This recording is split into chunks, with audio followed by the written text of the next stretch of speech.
Okay, so again, like a lot of people, we talk about our growth season. Another thing you have to remember in your growth season, you have to start strategizing. A lot of times we get our income tax check.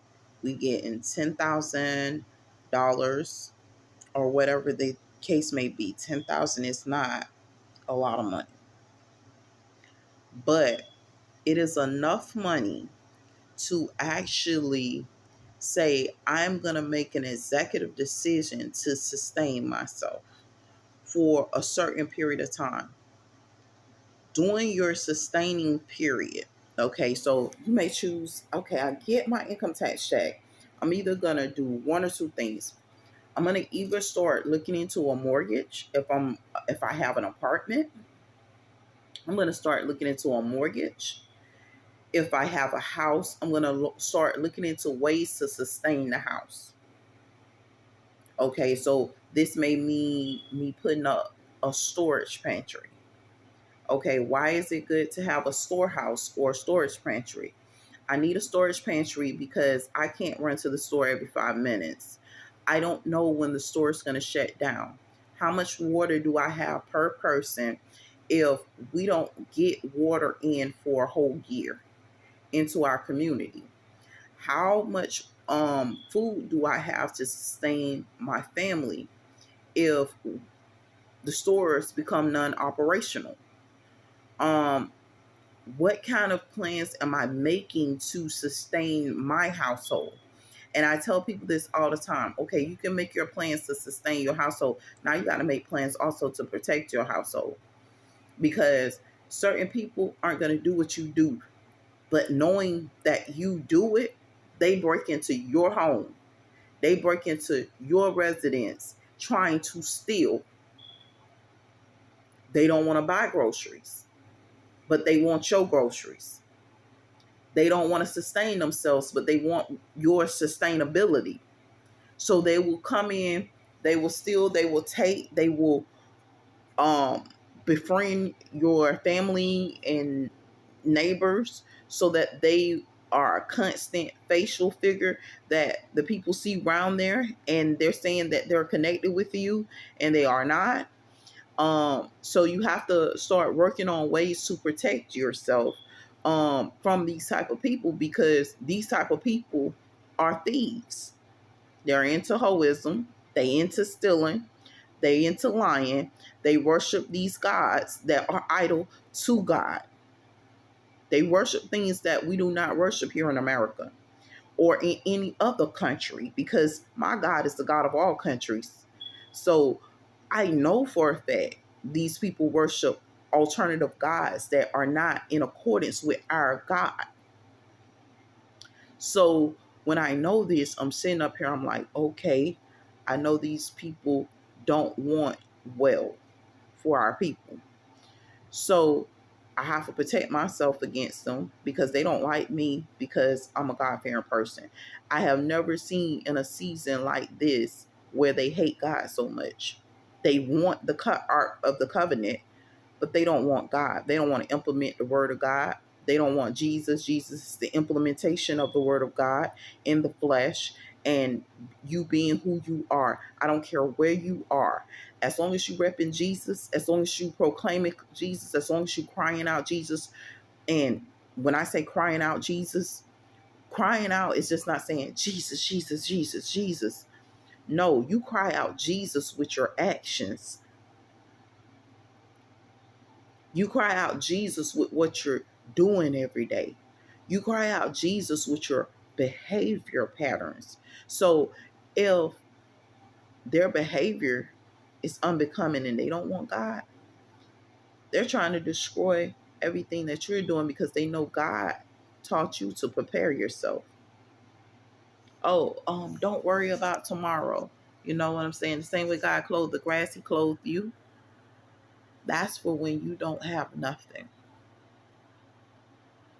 That's when you don't have nothing. But my Josephs who are in Egypt, where your cows are fat and you have much money plan for tomorrow. So when they grow MAGA, you have during those seasons. And I'm going to be real with you. They never, and honestly, the enemy never give enough for you to plan for tomorrow. It will come with sacrifice. It will come with struggle. It will come with you saying, look, man, I'm tired. Man, I deserve at least a nice meal. I'm tired of eating them $2 chickens. That's reduced. I'm tired of eating the $3 hash browns and the dollar hash browns. I'm tired of sitting up there with them canned soups every day. I'm tired of making turkey sandwiches and sandwiches every day. But what I want you to know when you're tired like that, say, thank God, because some didn't even have that. I've been in seasons where I didn't have the turkey sandwich. Been in season where I didn't have the hash browns. I couldn't afford it. I didn't have the $2 chicken. I ain't had $2 to my name. $2. So I thank God for the season that I do have, where I can sacrifice and eat. But it does not come without you saying, okay, well, how am I going to prepare for tomorrow? How am I going to prepare for my expansion season? How am I going to do what I have to do? And don't wait until you're down on your luck to start preparation and to start preparing yourself. You know, it's easy to say somewhere, I can give a person $400 a month and stay in their house. Right? But what am I doing to prepare myself? How prepared am I for when the storm comes? How prepared am I to take on the challenges that's going to come along with me staying there? You know, having your own place. Yes, this is nice. You got your own place. You got your own kitchen. You got your own bathroom. This is nice. You understand what I'm saying? But am I prepared? Can I maintain? And even with maintaining, how well am I maintaining? Am I maintaining beyond my means? Or am I maintaining only enough to supply my needs? Where can there be cutbacks? I mean, I always tell people I got to start high, but I'm about to try to finish low. My costs, my expenses may be very high, but I'm trying to bring them costs and expenses down by any means necessary. A lot of people, I love watching Cheapskate. A lot of people don't. Why don't they like watching Cheapskate? I love watching Cheapskate because I learned certain tactics. Okay, I dry my hands with paper towels, right? You know, a lot of our paper towels are like quilted, right? So I'm making dry my hands twice with that same paper towel, maybe 3 times. They're not looking at that opportunity. I look at, am I cheap? Yeah. Am I broke? Yeah. Why am I cheap and broke? Because opportunity is not always given to us. We have to take opportunities through sacrifice. We have to make a way for ourselves through sacrifice. I know at my job, they have pizza and hot dogs. Hot dogs are $1.48 for a hot dog and a drink. That's the cheapest meal you can find in our community. $1.48. This including tax and everything. You get 2 of them for $2.95. When I tell you, or you can get a pizza and it's going to be a few cents more, and it'll bring you out to like $3.60. And you got your choice of cheese or whatever. When I tell you, there's going to be seasons when a joker get tired of eating hot dogs and pizza. But this is a survival tactic. How much does an actual meal cost per day? How much am I spending on an actual meal to feed myself 3 times a day? I spend a lot. Another place I go to this place called Food Town. Food Town is known for their food and giving you a good quantity and quality food at that. What are some of the things that I'm going to do? I have to take quantity and quality and match it up. I got quantity and I got quality food. And I got it from people that I know believe in cooking well, know that believes in holding up a certain standard of food, to a certain standard of food. So guess what? I go there. How much am I going to spend? I already know I'm going to spend at least $10. Will I be able to eat the whole day and remain full the whole day? Of course. So who do you think I'm going to spend my money with? I'm going to spend my money with them. I know that I can cover 3 meals at $10. That's a lot of money, right? Think about the 360. I'm going to give you the highest price at my job, which I work for, like Sam's Club, uh, um, uh, uh, wholesale store, warehouse, wholesale warehouse that sells stuff. So I work for Sam's Club, um, and it's 360 to eat in their cafe area, right? So if I eat there 3 times a day and I eat a hot dog, a pizza 3 times a day, I'm still going to go over that $10 budget with hot dogs and pizza 3 times a day.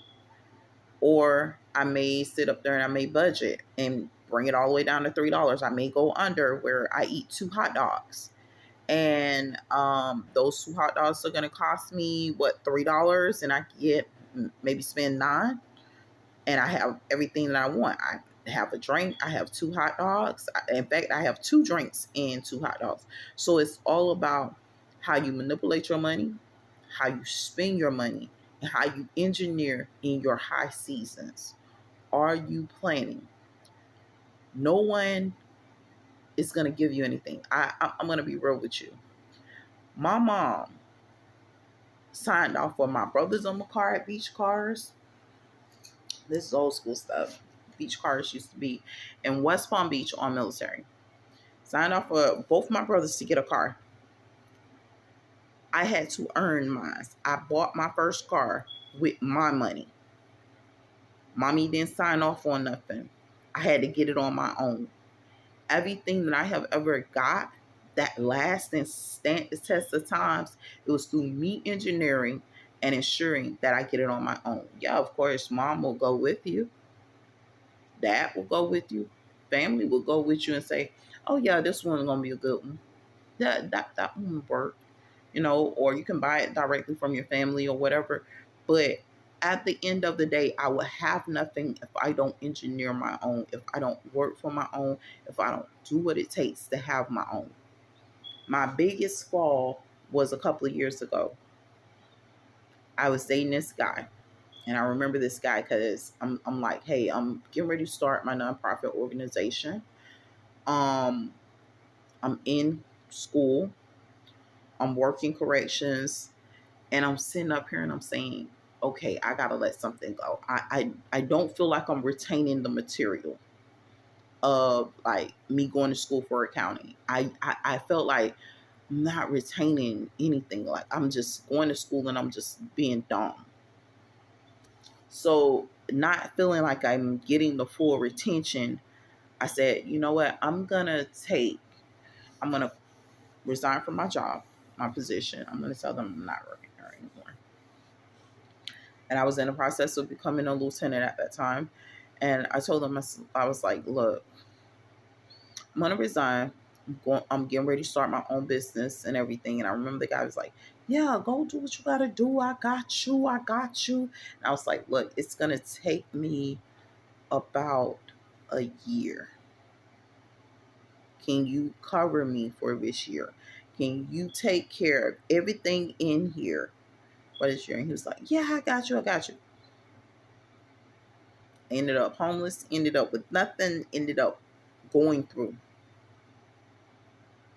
How would I have dealt with that situation and strategized better with that situation? First of all, I wouldn't have never lost my job. I had to learn that retention is just what it is. But when we make decisions, we have to make decisions that make sure that we stay secure. So I don't just get up on the job and just walk off the job and be like, "Deuce, I'm gonna see y'all later." I had to realize that I have to sit up there and I have to take a certain amount of accountability for myself and say, "Hey, I gotta make sure I'm good." But I'm happy that it happened. What did it come? What came from it? I stopped dating. I stopped dating when I started realizing that a lot of men weren't on the level that I was on. A lot of men did not wish me well and mean me well. So that was one positive that came from it. And then I started seeing Bible scriptures that backed up my efforts in doing this. I came to God. That was a plus for me. I'm happy. See you later. Bye bye. Thank God you love. You know? And then learning the true intent behind people. Because sometimes we're so busy, we want the relationship, we want the job, we want everything without the sacrifice. I had to learn that the relationship wasn't worth my growth. I got to maintain the job and realize I got to let go of the relationship because the relationship sometimes puts you in that daze. They're doing alternative stuff. They're not worth you staying with. You starting to realize that you're going through stuff at the job. You're going through stuff at home because this person is in your home. They're in your dwelling and they're causing problems. And your expansion seems like, man, it's never gonna come.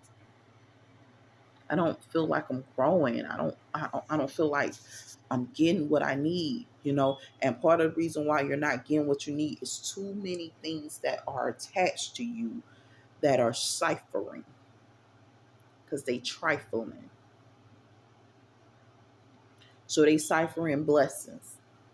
You're trying to raise your children to have respect for you, have respect for the house, have respect for themselves. But you got these people ciphering and they trifling. So your kids is going down a path of destruction because you have too many things around you in your atmosphere speaking in their ear, trying to lure them down a path of destruction. The moment you start cutting those things off, you start seeing expansion in your home. So the thing I had to learn to create safe havens.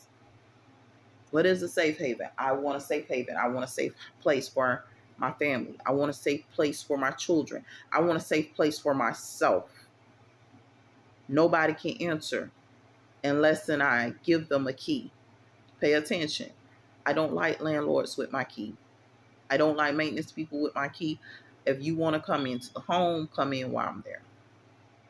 If I'm forced to give you a key to a certain situation, I usually don't stick around that long. I just gotta prepare myself like certain situations. I should start packing up and preparing myself. I don't take down nothing. I just start preparing for the next move. Because I realize that my safety, my family's safety, my children's safety are depending on me to safeguard us. There's no outside person. The law enforcement is not going to come in. I have seen law enforcement crumble right before my eyes. I have seen law enforcement aid and abet certain activities of prostitution, drug sales, and everything else that's ungodly. And I have seen governmental agencies that assist, aid, and abet those behaviors. And then they pretend that they're setting up in the communities a governmental thing to bust this type of behavior and stop it. And it never stops. It only gets worse with time, because you have those same people that I was talking about last night, lazy workers who aids and abets corruption, chaos, and unbecoming behavior. So with me knowing what I know, I realize that I cannot depend on law enforcement to protect me. So yes, I do have the rights to bear arms. I do need to make sure that I'm getting stuff that safeguards my family, safeguards myself, and safeguards my house. Now, is people gonna understand that if you don't do nothing but get a cane knife, that's the best you can do at that time? Get you a cane knife. Have it sitting there next to you. If they come up in here, all I'm gonna do is swing it. If they kill me, they kill me. I'm not finna play with you. At least I went down fighting. Because at some point, we have to learn that our governmental agencies and law enforcement agencies are growing more and more corrupt. And it is our responsibility, as far as our expansion as people, as citizens, as patrons, to cover ourselves, to protect ourselves. The United States isn't the same place anymore. A lot of them don't believe in God we trust. And that's half of the reason why we're going through what we're going through. They don't believe in God, they'll lie, bear false witness, and talk about their Jehovah Witness. You don't witness nothing for God in that manner, lying. But they talking about they repping Jehovah, grew up under Jehovah, and yet and still you lie as your witness. You ain't part of our people. Stop lying. You don't trust God. Go kill yourself early before you deal with the punishment of what you do. And a lot of people don't know that. See, I'm going to tell you something about the devil. Because I stayed in sin for a while.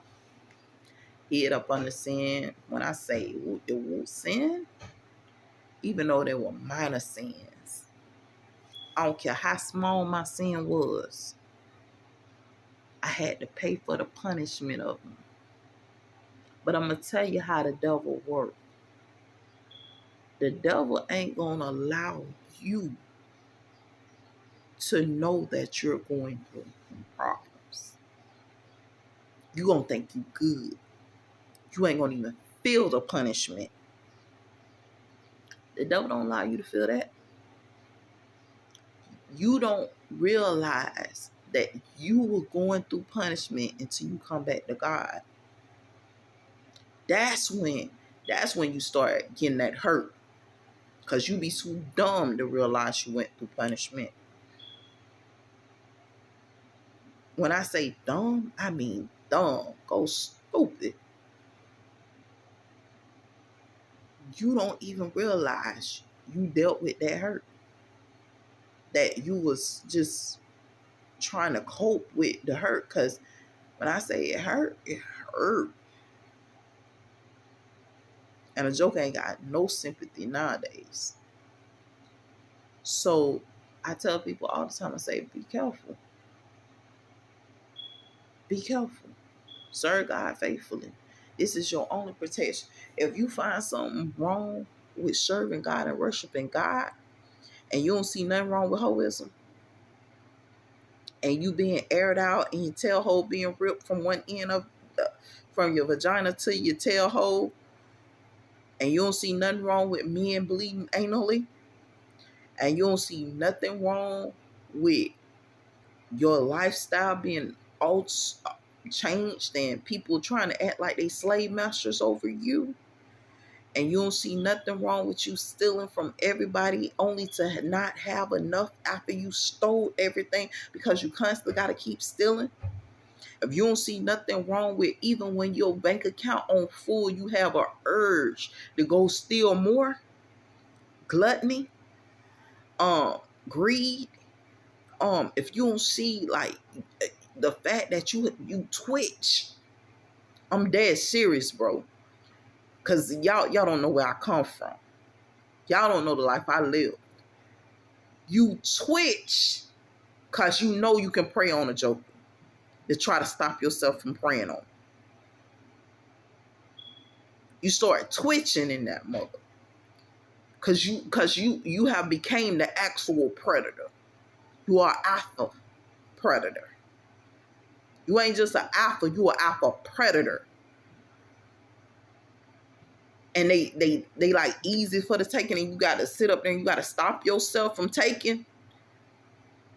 You ain't never been where I've been. You don't know what I'm talking about. But at the same time, for those who do, let's be real.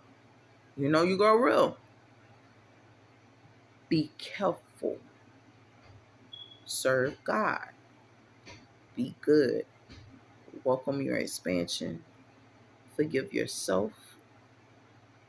Move on. Don't worry about forgiving others. I'm not going to even ask you to forgive others, especially if they ain't even worth the righteousness of forgiveness.